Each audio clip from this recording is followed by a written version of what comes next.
The thing is, you can move your Bitcoin freely, but you cannot move yourself freely. Most Americans don't think about relocating. Overnight, your country goes to war and you are a male in military age and they send you to war. And if you don't have a second passport, you have no options. And it's not just war. Political decisions affect citizens on all levels. The trend is that the world is getting more unstable and many people don't know that they can get other passports from other places. What are my options if I don't want to change my lifestyle too much? And I'm willing to move, but I don't want to change my lifestyle. What is a viable option for me to consider?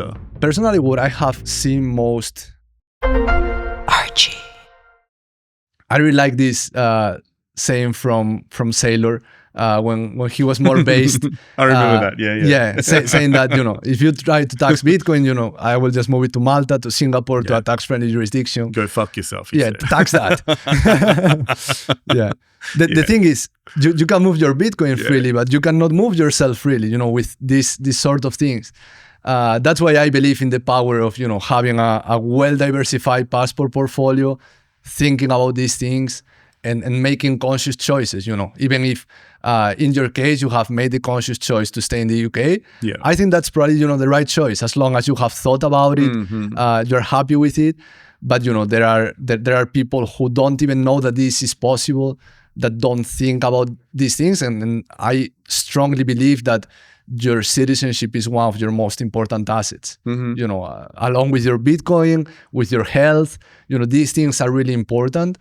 And many people don't know that they can get, other passports from other places besides the lottery of birth of where they were born, essentially. So let's talk about options for Europeans, given that I'm in London, right? What are my options if I don't want to change my lifestyle too much? And I'm willing to move, but I don't want to change my lifestyle. The first thing that comes to my mind is that, my God, I love Lugano, right? But I don't, you know what I mean? Is that even an option? Yeah. But what other options are there? I mean, I would say that it's really different, in terms of where you can get citizenship and where you are a tax resident, where you pay taxes. If you want to be a tax resident somewhere, generally you have to spend significant time there. The general rule is half the year, 183 days. So, if you spend that time in the country, you would be a tax resident, you would pay taxes there. There are other countries with, more complex rules, like, in Paraguay, where you can get a certificate of tax residency just being 1 day every 2 years there. The problem is that probably other country will claim tax residency over you. And, if you still live in the UK, even though if you get tax residency in Paraguay... Can we just touch on that? When you have competing claims, competing jurisdictions that are claiming your tax residency. So it's not enough to have a country offering you tax residency. It's whether a competing claim can also qualify as well. And so you've got to make sure that you don't spend so much time in another jurisdiction that then qualifies you as for tax residency. Exactly. Again, not a tax advisor, but I see many people that are just, for example, getting residency in Paraguay, and they say, oh, now I don't have to pay taxes in the UK. I'm a tax resident in Paraguay. I will still live in London. Well, probably the UK will claim taxes over you, and you will be liable for taxes rightfully because you still live in the UK and you're still a tax resident in the UK. So these things are important. The good thing about, for example, these citizenship programs is that they don't require any presence. You don't have to visit. So that's something that you can do without changing your life. You don't have to relocate. You can just make an investment, make a donation to the country, and they will grant you citizenship and a second passport. And that's, for the kind of person who doesn't want to move. If you want to move, then you have many different options. You could move to El Salvador and get citizenship after some years. But, it's a matter of, how you're willing to pay. Are you willing to pay with your capital, with your time, with changing your life? And essentially, the citizenship programs that we offer at Citizen X, they are the fastest and easiest way to get a second passport, but they are not the only way. See, I'm thinking about it in two different ways, right? It's not that I'm looking to move anywhere, but just tackling the subject. If I was considering a passport as an insurance option, I'd want that passport to give me optionality, right? And so that optionality would be what? The ability to travel into jurisdictions that I wouldn't otherwise have access to, and or potentially setting up residency as an insurance plan if where I am now suddenly becomes unfavorable in some way that I deem sort of critical, right? If you are a citizen of El Salvador, you can just come here and overnight, obviously spending the amount of time that is required for tax residency, become a tax resident because you have the right to work and live in the country without restrictions. And then the other type of optionality that not many people think about is privacy. If you have a second passport, you can maybe structure your wealth with another layer of privacy. If you incorporate a trust, if you open a company, if you open a bank account in a country that is not part of CRS, for example, you can do that on your second passport. And you don't have to use, for KYC purposes, your main passport. Obviously structuring wealth is the biggest use case, but it can also be, checking in a hotel and you have to give your passport. And well, if you want to protect your identity, maybe you don't want to use your main passport for that, or you want to have just another passport to give you an extra layer of privacy. So, it's all these sort of things, but I would say the biggest difference in optionality or the biggest upside is going from one passport to two, because suddenly you don't depend on only one nation state that determines your life. You have optionality. So, Europe is really close to my heart. I love living in Europe. I love the European lifestyle. So, what would be a worthwhile option for me to consider as someone who lives in London but doesn't want such a drastic change in lifestyle? In other words, I want to remain in Europe. So, okay, I'm willing to leave London and go somewhere in Europe. What is a viable sort of option for me to consider? Personally, what I have seen most people who were living in the UK is essentially moving to Switzerland. I think the biggest movement for UK residents has been Switzerland, the UAE, and the US. Most UK residents have been doing one of those three. So in Europe, Switzerland seems to be the choice. At least for the people that I have been dealing with, and personally, I think it's quite a good choice. It's not part of the EU, so all of these digital euro nonsense and KYC rules and all of that will probably take a bit longer to happen in Switzerland. I think the trend is pretty much the same, and Switzerland has been doing or making some decisions that make, in my view, their neutrality become not so credible.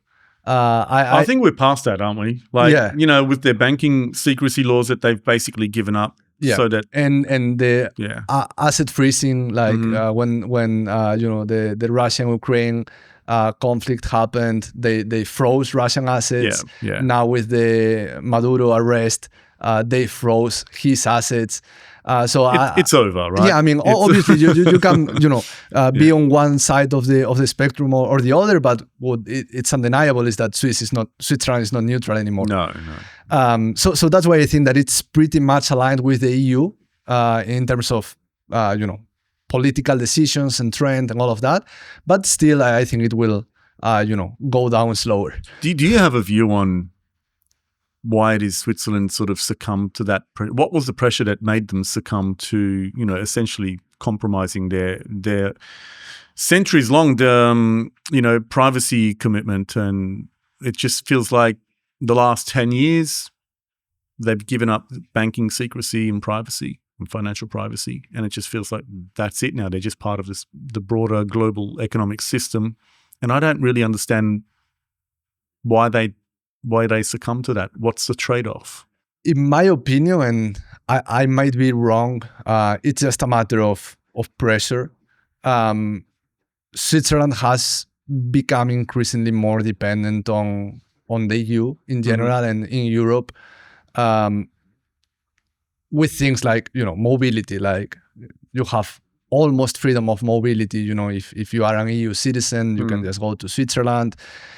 Things like this, I think, have made Switzerland more intertwined with EU countries, and I think it's just a matter of narrative. It's similar to what happened in post-Soviet countries, where they all had this, anti-communist mindset because they had the communist virus, so they had the antibodies. So I think for Switzerland, it was the opposite, just because of proximity and so many ties and becoming so close with EU countries, it got infected with the same sort of mentality. It feels that way, doesn't it? Yeah. It feels like they've given up so much for so little. And I just couldn't make sense of what that decision-making process was. I do recall that I think I may have read an article or two that they didn't want their two biggest banks to be sanctioned. But, like one of them's almost broke anyway, and they forced the other one to buy it. So what did they gain from that? And it just feels a bit like a strange trade-off that I don't see any obvious payoff for it. And so it's like, yeah, okay. And so, okay, we spoke about, an option for Europeans, but, I guess half my audience is also American. And I guess they're a good chunk of your customers as well. What are Americans typically looking for when they come to you? Yeah, so most Americans don't think about relocating. They don't think about leaving the US. I think it has several reasons, but probably the biggest one is the global taxation. No matter where you go, you will still pay taxes to the US. And I would say the Plan B passports that Americans demand are very similar to the ones the Europeans demand. Traditionally, it has been Caribbean countries like St. Kitts and Nevis, Antigua and Barbuda, that are part of the Commonwealth as well. So they were also, quite familiar options for Brits. Then obviously El Salvador, that is the most premium option. It's the fastest one, but it's also the most expensive. And then there are new countries that are starting to offer citizenship, like, for example, Sao Tome and Principe. It's a dual island country in Africa. It's one of the smallest, if not the smallest country in Africa. And they recently launched a citizenship program that is the cheapest one. It requires a $90,000 donation. So it's basically the cheapest way to get a Plan B passport. And obviously it's an African passport, so it's not a strong passport from a visa-free access standpoint. You can go to Mauritius, you can come to El Salvador, you can go to Panama, Hong Kong, but you don't have quite a solid visa-free access. You don't have a lot of mobility. So what would be freedom. the benefit of something like that? It's a Plan B. You have a second passport in case you need it. You can either renounce your citizenship in case your country wants to send you to war. This is something that happened to many Ukrainians overnight. They had normal lives. They were doing quite well. Maybe some of them, had their Bitcoin stack in place. But overnight, your country goes to war and you are a male in military age and they send you to war. And if you don't have a second passport, you have no options. You cannot leave. Many people argue that, with some bribes and things like that, you can always leave. But, you leave your faith to someone, accepting a bribe or doing something illegal. Legally, if you have a second passport, you can just, renounce at some point if your country decides to limit your freedom, and you just have another option. So obviously an African passport like Sao Tome is not the strongest passport, but it's a Plan B. Like you said, if there was a war and you were suddenly drafted into war and as a fairly young person, that's better than going to die, right? Yeah. Especially propaganda is strong, especially when the system pushes the nationalist button. And it can be a very hostile place to remain where you are when you disagree with, the objectives of the war and the policies of your government. And it's not just war. I mean, I think political decisions affect citizens on all levels. And even in the case of the US, US citizens have lost visa-free access to, I believe, 6 countries in the last year. Brazil is one of them. So US citizens cannot travel to Brazil without a visa anymore. Oh, is that right? And there are others like... but hang on. Okay. So as an Australian and UK citizen, I when I go to the United States, I do have to. Is it they call it the ESTA? The visa waiver. I know, but it's basically like a 2-hour process online. It's not like you have to go for an interview and you've got to qualify for something. Because it's just making sure requesting the visa waiver. Yeah, it's just making sure you're not a mutual of Osama bin Laden or something like that. You know what I mean? It's like okay, and that, it's fairly straightforward. Yeah. So when you say visa-free access, I guess my mind harkens back to a time when, visas were quite onerous processes to go through. But Americans can more or less go to almost any country with their passport with fairly straightforward visa requirements, right? It's not the strongest passport at all. Really? And the thing is, the trend is negative. It has been getting worse. It has been losing visa-free destinations. And most Americans, they tell me, well, I don't care about Brazil. I don't care about this African country that just took visa-free access from us. But I think what you should care about is the trend. And the other thing is that it's not only about visa-free access. It's also about how the world sees you. So if you're an American and maybe you want to do business in the Middle East, maybe in some places you are not so welcomed, on a US passport. Whereas if you have, a passport from a neutral country, maybe, you have an easier time getting around and things like that. So I think, that overall these are, the specific examples, but what you should try to focus on is the trend. And the trend is that the world is getting more unstable. You don't have any power over the decisions that your politicians make. So your best choice is, making a conscious decision about where you want to plant your flags to maximize your freedom. I know that, a lot of Europeans and Americans have the fantasy of just being able to escape to New Zealand or Australia somehow, right? They just think, oh, I'll just go there. But can you just tell them that that's virtually impossible? Because they think they can just make a choice and go there. But it's like, we don't care who you are. Australia has very, very difficult visa requirements. But I think somehow Peter Thiel has got a New Zealand... by exception. So that's, one of the other ways where you can get citizenship. It's called citizenship by exception. Is that what he's got? Yeah. Because he's got a property there just in case the rest of the world blows up. He made a big enough investment such that the government of New Zealand decided to grant him citizenship. Yeah. And generally these things are, discussed. I don't know the specifics, obviously, but generally these things are discussed and you are like, hey, if I make this investment into the country for the economy to help, develop the country, the infrastructure, would you grant me citizenship? And almost all countries have some sort of legislation that allows the people in power, either president or ruler or whatever, to grant you citizenship by exception if you are giving the country enough value. So that was the case. In the case of Peter Thiel in New Zealand, he made a big enough investment into the country, and he was granted citizenship in an exceptional way.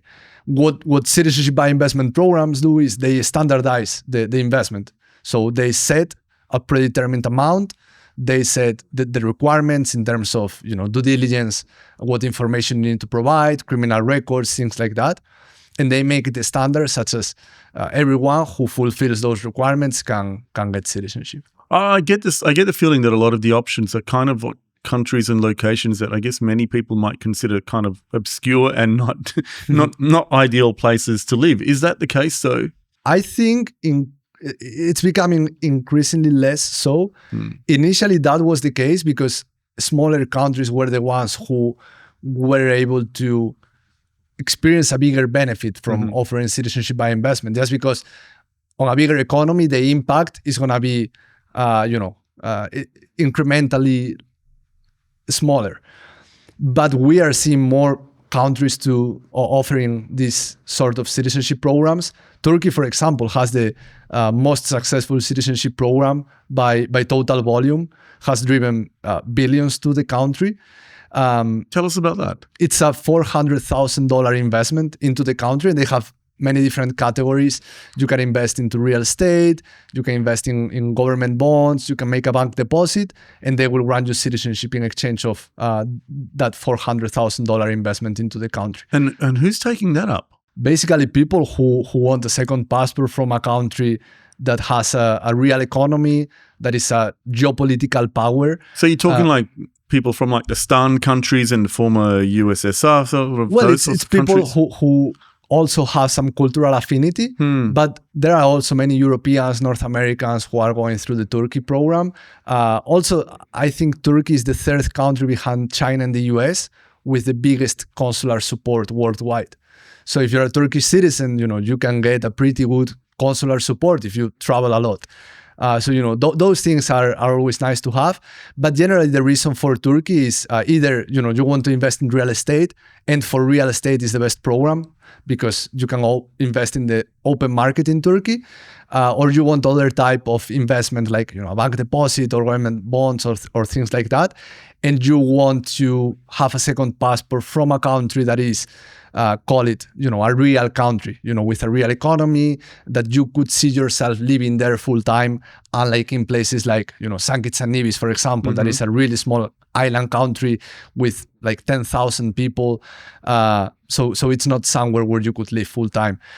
But the thing is that we have been seeing more countries entering the market. The US, for example, Trump launched the gold card. Oh, yeah. That is, it's essentially a citizenship program. It has two routes, but one of them, the $5 million route, is basically a direct citizenship program where you can just, get residency in the US with territorial taxation, and then after some years, claim your US passport. So we're seeing more countries. Argentina also recently approved a citizenship law to run citizenship by investment. And like I said, there are more countries than ever offering this type of citizenship programs right now. And we talk with countries all the time that want to start offering citizenship by investment.